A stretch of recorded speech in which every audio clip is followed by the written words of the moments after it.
Kanpur police commissionerate ने call centre चलाकर देश विदेश के लोगों के साथ लाखों की ठगी करने वाले साइबर ठग को गिरफ्तार कर लिया है, जिसके पास से पुलिस ने 4.25 करोड़ रुपए, 57 मोबाइल, 78 डेस्कटॉप, 11 लैपटॉप, 4 फर्जी मुहर, 4 QR स्कैनर और एक पैन कार्ड बरामद किया है। DCP crime SM Kasim Abidi ने बताया है कि कॉल सेंटर का मालिक पुलकित द्विवेदी कानपुर के नवाबगंज सिग्नेचर ग्रीन का रहने वाला है, जिसने वर्ष 2020 में वेबिक्सी टेक्नोलॉजीज प्राइवेट लिमिटेड व ग्लोबल ट्रेंड प्लाजा नाम से फर्म बनाई गई थी। उसके बाद से पुलकित ने अपनी पत्नी वर्तिका कटियार और अपने मित्र सत्यकाम साहू के साथ मिलकर लोगों के बिजनेस को बढ़ावा देने के लिए देश विदेश में अधिक लाभ कमाकर माल का क्रय विक्रय करने का बहाना बताकर ठगी करते थे।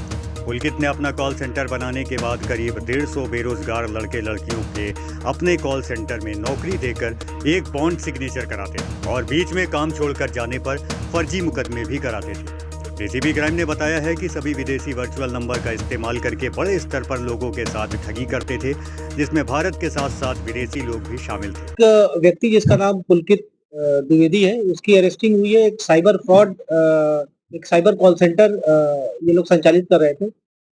ग्लोबल ट्रेड प्लाजा नाम से इनकी एक वेबसाइट थी, जो ई-कॉमर्स की बेसिकली ये वेबसाइट थी और इस पर सामान का खरीद फरोख्त होता था। ये लोग ऐसा इसको जेन्युइन बिजनेस के रूप में ये लोग दर्शाते थे।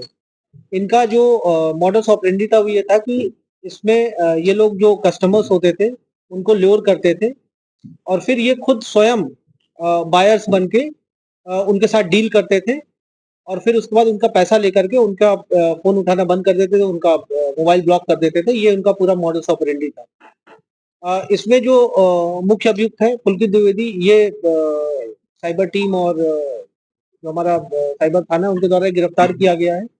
इसमें अभी 2 अभियुक्त और हैं जिनकी गिरफ्तारी बाकी, और भी इसमें बहुत सारे अन्य लोग हैं जिनकी संलिप्तता के बारे में अभी जांच चल रही है, उसके आधार पर कार्रवाई की जाएगी।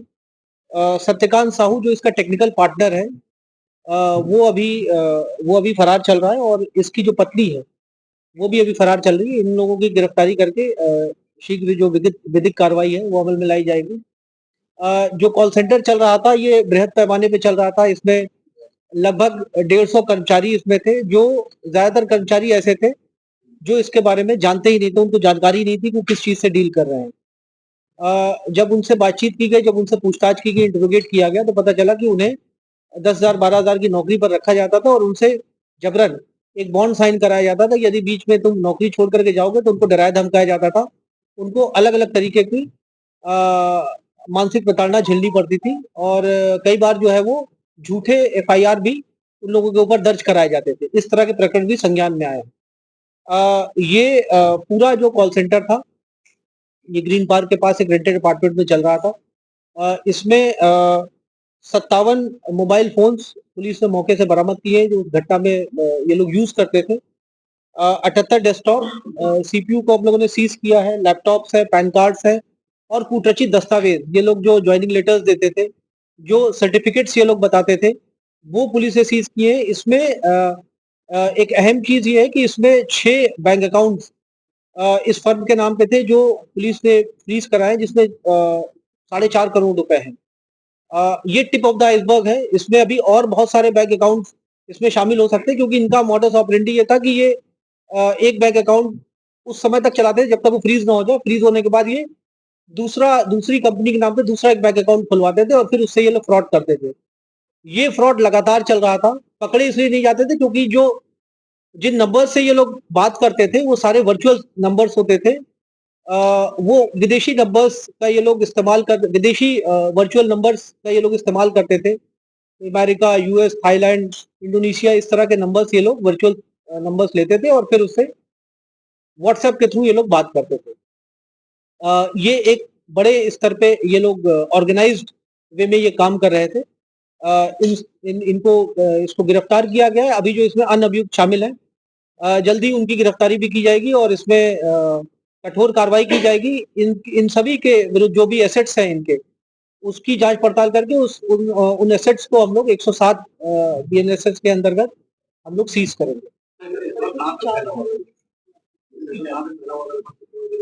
ये मैं आपको बताऊं, ये इंटरनेशनल इनका नेटवर्क था। ये ना सिर्फ भारतीय नागरिकों बल्कि विदेशी नागरिकों को भी ये लोग अपने झांसे में ये लोग फांस लेते थे। हम लोगों को कुछ जो दस्तावेज डॉक्यूमेंट्स अभी तक मिले हैं उसमें इंडोनेशिया, थाईलैंड, म्यांमार और नाइजीरिया इन नेशनल्स के लोगों की भी इन लोगों ने पैसे लिए हैं अपने बैंक अकाउंट्स में।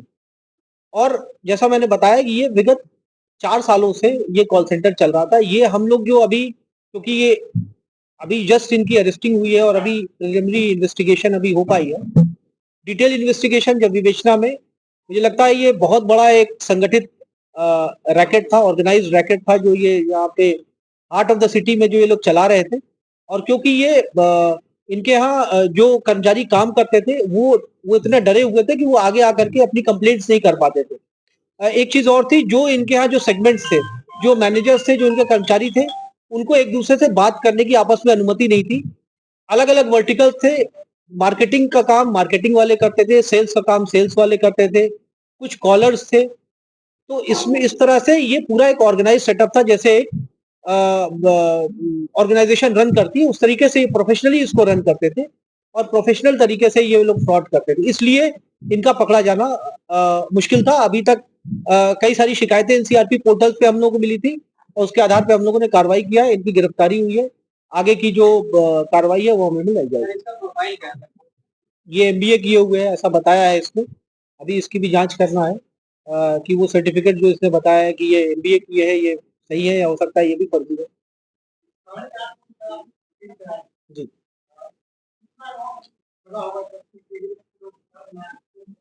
ये इसकी कोई लिमिट नहीं है। ये अभी वर्तमान में जो पैसा था इसके खाते में आप समझ सकते हैं, ये पर डे दसों लाख का ट्रांजैक्शन हम लोगों ने देखा है। इस तरह से कह सकते हैं ये मतलब ये 50 करोड़, मतलब अभी हम एग्जैक्ट अमाउंट हम नहीं बता सकते हैं आपको, बट ये बहुत बड़े पैमाने पे ये फ्रॉड चल रहा था। ये 2020 से इसने जब से ये यहाँ पर आया है, ये कंपनी स्टैब्लिश की है, तब से ये काम चल रहा है।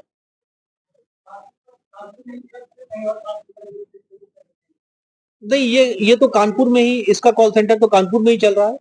बट ये जरूर है कि हम लोग की निगाहें इस तरह के तमाम जो अवैध तरीके से जो कॉल सेंटर्स चल रहे हैं उनके ऊपर हैं और जिस तरह से जानकारियां मिलती रहेंगी उसके आधार पर कार्रवाई आगे भी होती रहेगी। माल किसी भी तरीके का, ई कॉमर्स वेबसाइट्स होती है, किसी भी तरीके के माल हो सकते हैं। चावल है, गेहूं है, कोई जो है कंस्ट्रक्शन मटेरियल्स है, वो किसी भी तरीके के आइटम्स हो सकते हैं। बेसिकली ये फ्रॉड बायर्स होते थे, तो ये कस्टमर्स ढूंढते थे जो अपना सामान बेचने के लिए तैयार हो और उनको ये झांसा देकर के उनसे पैसे लेते थे।